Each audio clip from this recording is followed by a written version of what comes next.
Control is a game where the impossible is made plausible, where the going gets ghost, and where 90%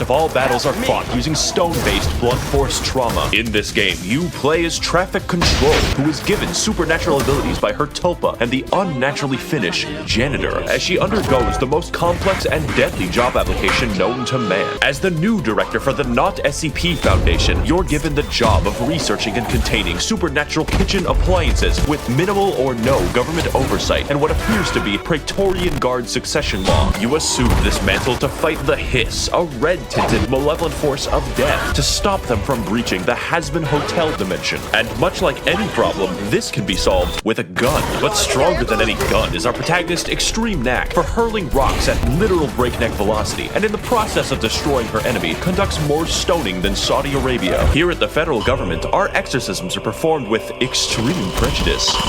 Control is one of the best action shooters that I have played in years, and to explain why, we're going hog wild. So don't take this as legitimate consumer advice, because I am as qualified and intelligent as an EA executive. Instead, I ask you to join me in untangling the thrilling combat, the stellar visuals, the unusual plot, and a save system more malformed than Charles II. Back at it again at Christmas Day.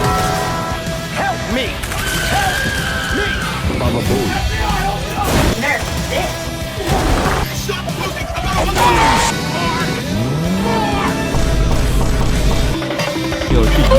I like it cause you... Hello, I'm Luigi.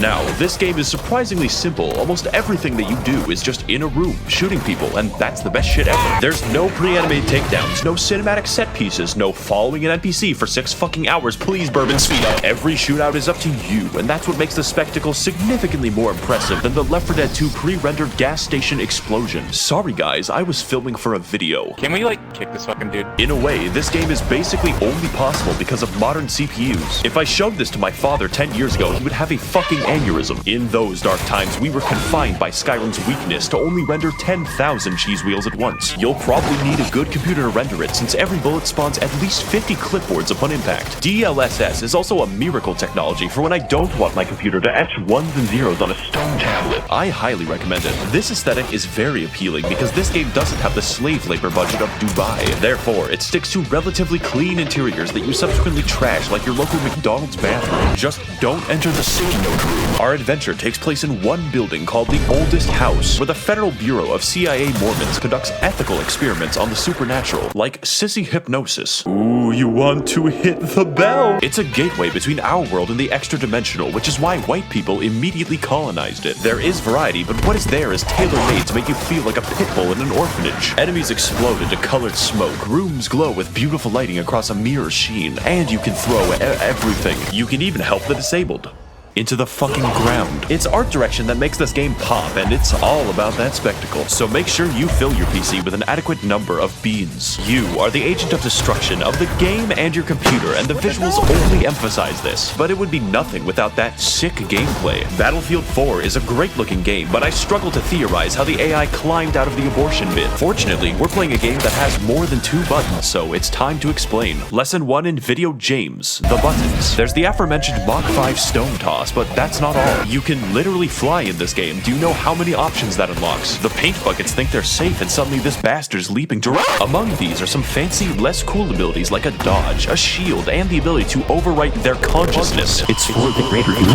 But what about the weapons? Doesn't Call of Duty have weapons? Well, the emphasis isn't really on the guns, so you have the generic guns, maybe a grenade launcher, or maybe you change class to soldier and die anyways because you suck. And then you have the Pierce, which vomits railroad spikes into the enemy at Mach 6. No point using anything else anymore, you just have to join the railroad. Shut the fuck up, Desdemona. You can use your weapons on basic enemies, but there is intense variety with enemies that have shields, enemies with more health, and enemies with both. But the most threatening enemies are capable of harnessing the strongest powers in the entire game. Dwayne The Rock Johnson. Bullets are a scratch, and missiles are laughable compared to the sheer, incomprehensibly damaging effects of the chimpanzee attack. They are genuinely serious threats because they can dodge your strongest attack, which is also The Rock. Let's get back to that that later. But by far, the most engaging enemy in the game is the Because you can't stop them.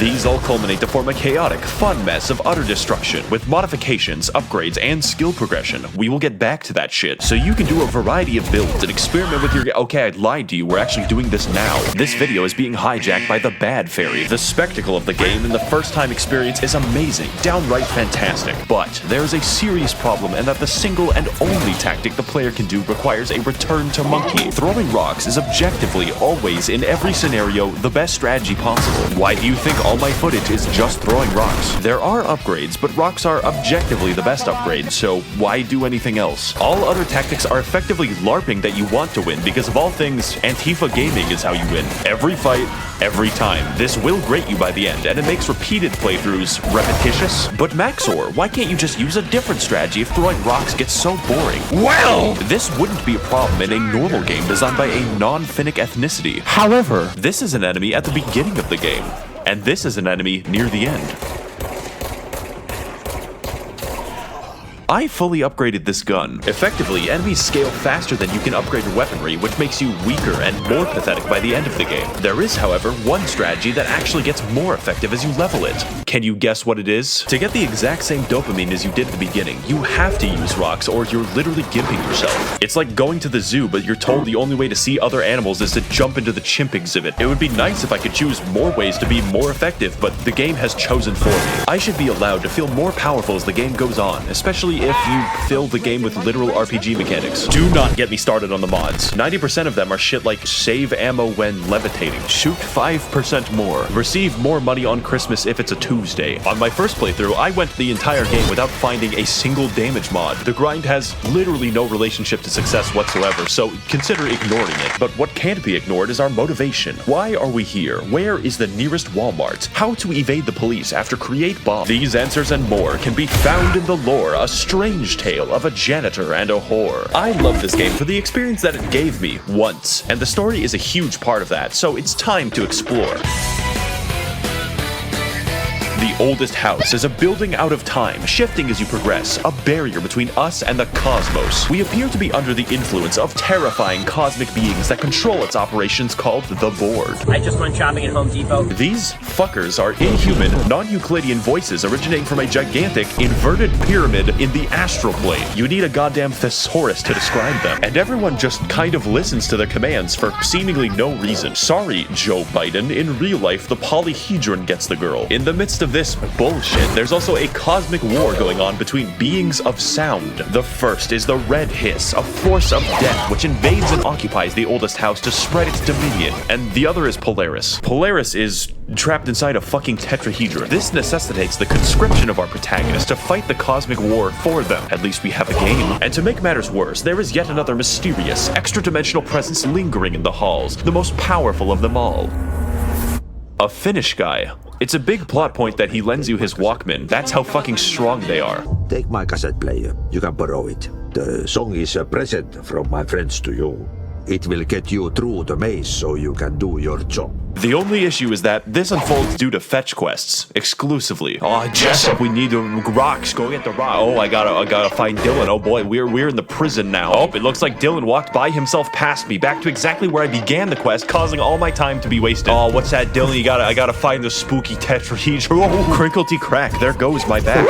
In reality, the plot is uniquely simple, and you could probably remove your brother from the story. There's this one moment where Dylan expresses doubt for your cause. The Foundation kidnapped him. It hurt Jessie and then made her director within 3 seconds of walking in. The story is a struggle between a good side and an evil side. Every salient point that Dylan makes is kind of shrugged off as him being just crazy. And Jessie's just like, oh man, you know, the guys who kidnapped my brother, I'll work for him without questioning that. Almost had nuance or moral complexity there. Good thing that I levitated over it. Now all I have to do is put my brother in a fucking coma. Stop screaming, Dylan. This is all slightly offset by the presence of one Dr. Darling, whose personality is so strong I can only assume the game was built around him. When I became tired of the Dylan saga, Darling was there dancing on a projector in my mind palace.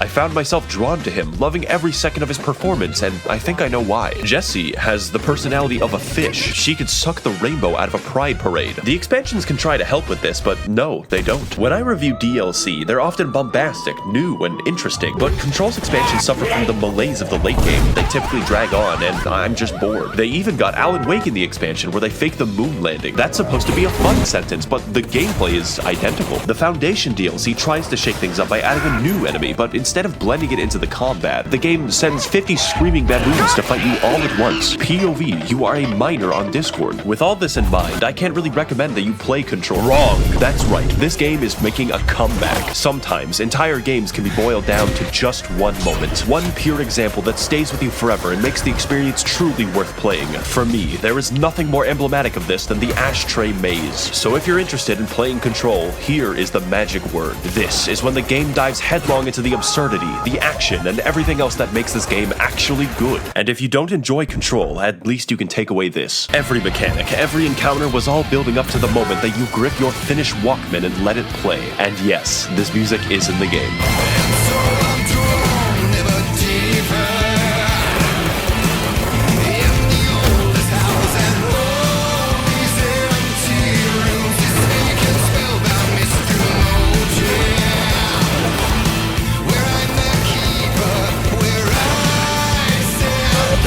The game might not be worth playing, but Ashtray Maze is a recommend. I would like to thank the kind and truthful members of the federal government for adequately funding my clandestine operations in Peru. If you'd like to contribute towards the understanding of the supernatural objects that are my videos, you can head to my Patreon to learn more. Thank you all for watching and screaming, and of course, mermaids are real.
Project Wingman is a game which encapsulates and defines the term competitive genocide.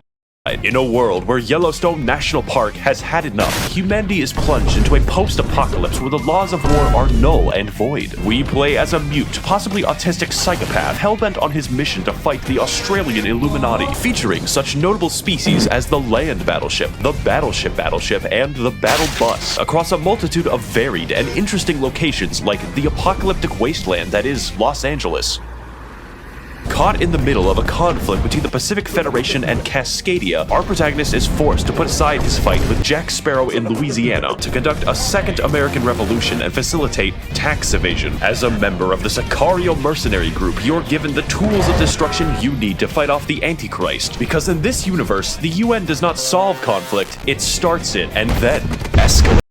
So like most problems in the world, we resort instead to base violence as a means of international dispute. Bring your jets, your guns, your bombs, and your napalms, because we're going absolute Barbarossa. Confused? Good. We live in a society where this is canonically as expensive as a Mercedes and holds 182 missiles. So if you want to see a parade of destruction, melodrama, questionable engineering choices, and King Crimson, the parade of destruction, melodrama,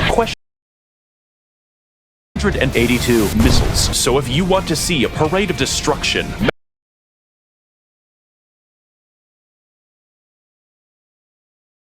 melodrama, questionable engineering choices, and King Crimson, then let me be your guide into the wonderful world of Project Wingman, humanity's first jet-centric game where California finally explodes.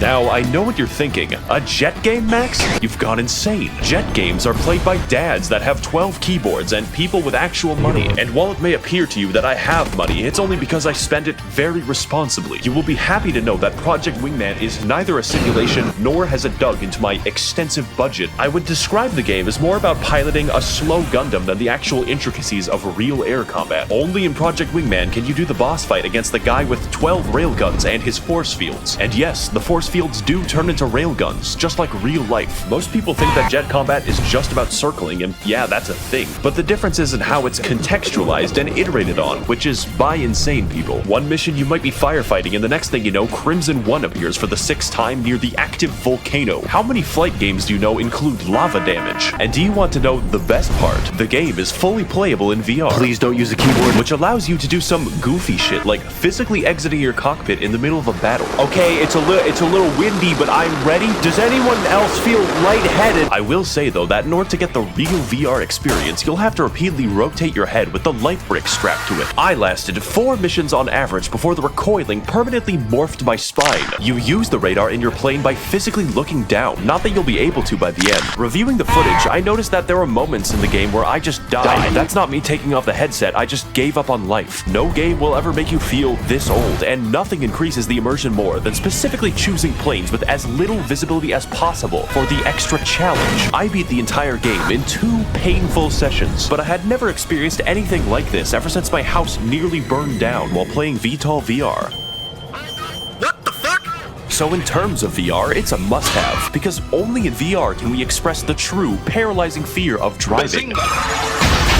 So how do we fly our death machine? VR controls, after all, are difficult. Mr. Smart Guy over here thinks he knows how hands work. First of all, you'll need to get inside your real Project Wingman trademark plane. Turn on the main battery, whatever this is. Turn on the engines, but not too fast. Close your canopy. Clasp the shitting grip. Display. I don't know what this does. Boot Windows. Microsoft Pinball. Smash that radar button. Hit subscribe. Turn off the brakes. Make sure you give the joystick a good jiggle. Now, we're not going to use the carrier's catapult. We're just gonna pray. You'll notice I forgot to unfold the wings, which are now detached from the plane. Wingless percent speed landing gear. You'll notice controlling an aircraft without wings is hard. That's alright. The guys on that destroyer don't have family. Now that we're in the air and in the correct game, what am I supposed to do? The answer is remarkably simple. Missiles. There's a reason you can carry several hundred of them. Missiles are fucking everything. Every specialized weapon for all your terrestrial needs are various permutations of a missile. It's actually a problem because, I mean, I guess you could use unguided bombs. if you want to miss. Ace Combat at least had the gall to let me use an unguided laser, but I don't know, what else can you put on a jet? A fucking dolphin? I don't want to emulate the Wii. You also have the option of a gun, which might as well be a laser, and is the most reliable way to kill anything, including entire battleships. What is in the fucking ammo? If normal bullets worked like this, Chicago would be a nuclear wasteland by tomorrow, as opposed to the current wasteland that it is now. Besides that, the controls are exactly what I want out of a jet game, and I don't think they can be improved. What truly makes a combat encounter in the game isn't the simple controls, it's how they're multiplied by the 6 pursuing aircraft. Unlike Ace Combat 7, your allies have the ability to minorly inconvenience each other. They will do, per mission, at least $3 of damage, so the balance between you annihilating everything and there being an actual battle is pretty good, although majorly stacked. Your success is uniquely predicated on the fact that you play as the world's first bloodless human who experiences literally no side effects from the Jupiter strength G-forces that he regularly conducts. You use your newfound power to conduct a series of engagements. 21 engagements. That's a lot of potential war crime trials, which is why we have to win. That being said, anything that we do pales in comparison to the good accomplished by nuking America. We're gonna have to play catch-up. Our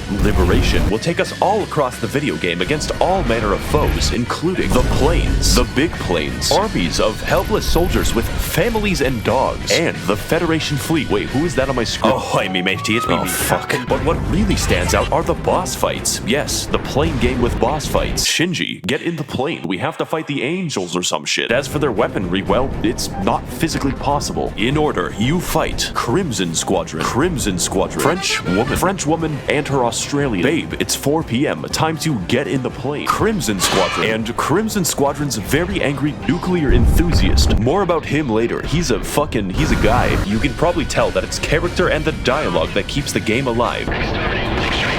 Project Wingman would be an entirely different game if you weren't constantly hearing more complaining than a fucking call center. Silence is so rare that when your ally flips his shit and demands people stop fucking talking, everyone is surprised. So just by playing the game, you get a lot of lore. So I think it's a good time to talk about that. Our story begins, like many, in Wyoming, where Yellowstone National Park does a little trolling, causing the tectonic plates to fucking rupture. In an instant, the entire modern age and Christianity in particular is ended. This, however, created a mysterious, volatile material called cordium, which effectively gave everyone free geothermal energy.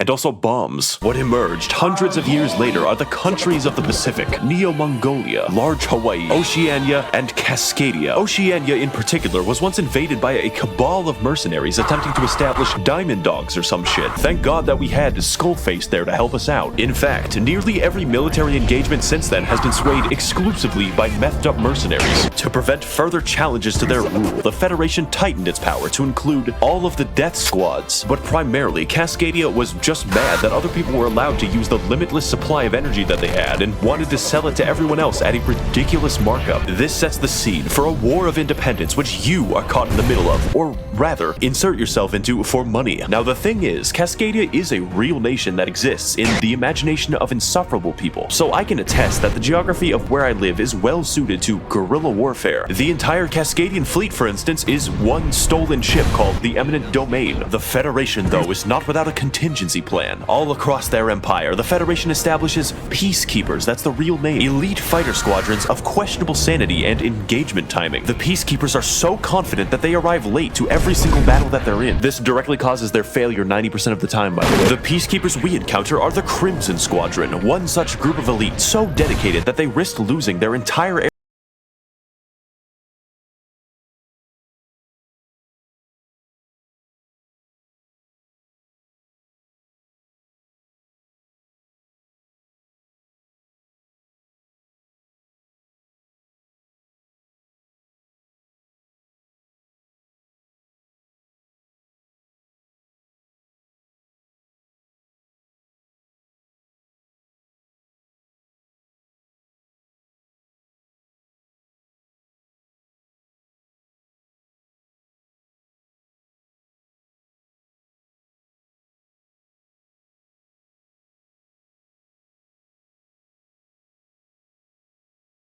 Air Force went to a volcanic suicide mission and nuked millions of people because you owned them. Their squadron is led by the infamous and powerful Crimson One, who was elected the whitest among all Oregonians. Unfortunately, he's quite dedicated. Crimson One's idea of protecting his homeland under the banner of the Federation involves nuking it. Twice. It's like he's trying to make anime. He's saving his people from the pain of living. What barbarism will people slip into if we don't have the common travel passes? He's a blast to fight, unlike his friends. I wouldn't consider fighting his squadron to be the peak of gameplay. The game's bosses can be divided into two categories. Bosses that have railguns and this shit. You dodge the Crimson Squadron's missiles by rapidly turning as they approach. But Crimson Squadron themselves are always rapidly turning, sometimes at a 90-degree angle, meaning there is no nuance. While pursuing them, you are invincible. Here's how you fight Crimson Squadron. Turn towards them. Fire a missile. Miss. Fire a missile. Repeat like 10 times until they die. Oh, and you gotta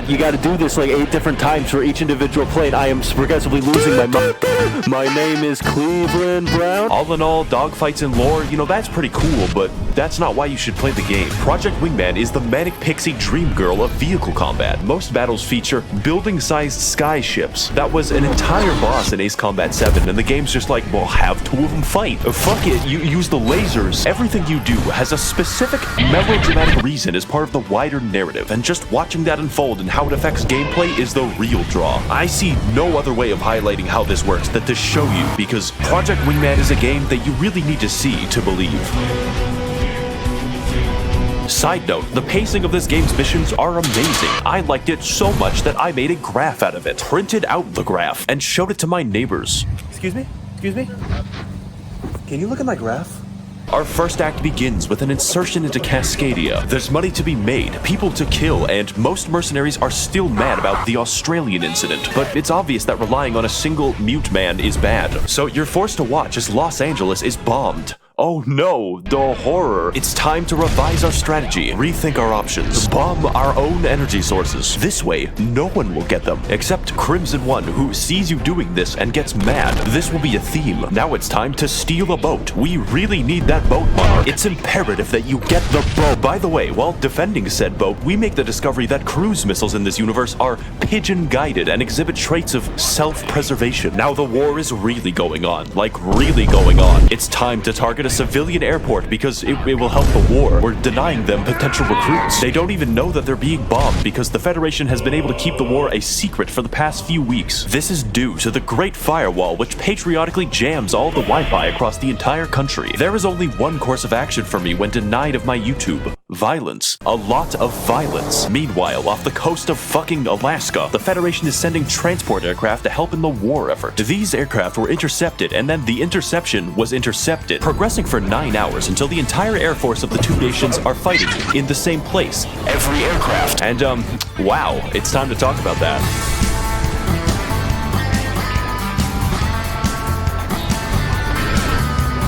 Mission 11 is Project Wingman. The planes, the trails, the visual design, every character screaming into my ears at the same time. It is beyond perfect. An epic battle between two titans swayed only by a single mute psychopath. And that music.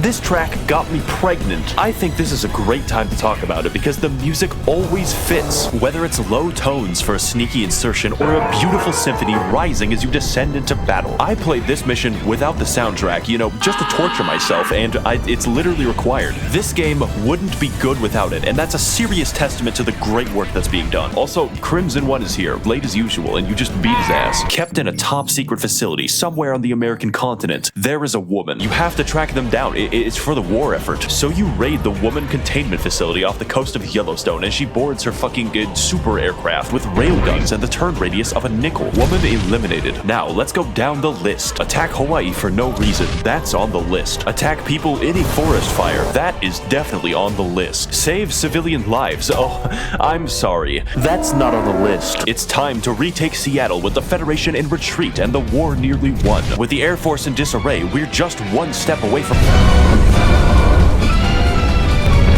If you're surprised by this, you weren't really watching the video. Do you remember how I said that the Federation basically nukes all of Cascadia? That isn't actually true. It's worse. The Federation didn't just want to nuke us to win the war. They activated all of the cordium deposits in the ground. And do you remember when I said those were used for bombs? That's right. These fuckers just started a second apocalypse. In other video games, war is hell, but in Project Wingman, war is fucking orange. On our way back, we're assaulted again by the same woman, but at this point, I don't care. My retinas are damaged. The Fallout New Vegas part of the game has begun, and we're being sent to seize all of the bottle caps that we can hold. Thank you, Joshua Graham. You may notice the game is now very, very orange. That's what the entire rest of the game looks like, and yeah, it hurts. Almost immediately, we're sent back to Seattle to dab on the hordes of homeless people. This is when Crimson One returns, and this time he's very mad. He nuked his house to kill you, and that didn't even work. This leads to a dogfight, which is the dogfight for Mission 11 with additional mental illness. It's clear from the dialogue that Crimson One is not used to losing. Let's help him learn.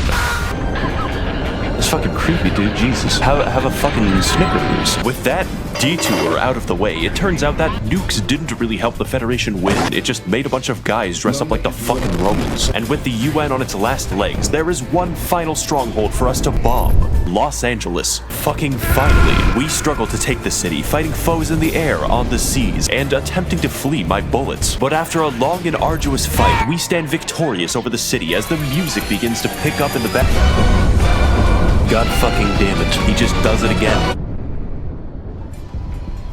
Project Wingman's story is not a Homeric epic. It's not very realistic, nor is it reasonable on any level, but standing over the ruins of everyone that I hate, the Sunny D flashing before my eyes, I come to the realization. Above all, Project Wingman is fun. None of the disparate parts of this schizophrenic game work by themselves. The combat is not Devil May Cry, the lore is not Tolkien, and we are not going to overcome our pride and prejudice. When you make a list, the game doesn't really seem that impressive, but like a chef, if we mix our ingredients well, cook at thermonuclear temperature, and add enough rat poison, we will create a spicy blend that's so out of this world, so balls to the wall, that it makes everything taste perfect. The motivation of our final boss makes no fucking sense. His arc is schizophrenia, and his obsession with you is fucking funny. I've never seen someone write a character based exclusively off of projection, but standing where I am now, there's no one I'd rather fight. He's the perfectly goofy antagonist for a game mostly comprised of clown behavior. The music, the drama, the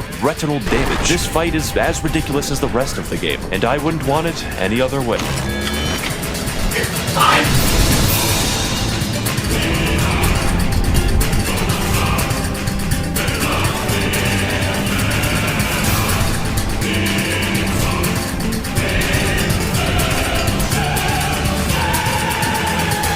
How do you like being nuked, you son of a bitch? I would like to thank my benevolent weapons manufacturers and defense contractors for funding this channel and enabling my deadly purchases. If you want to contribute towards the channel and ensure perpetual conflict, you can head to my Patreon to learn more. Thank all of you for watching and flying, and of course, your salvation is at hand.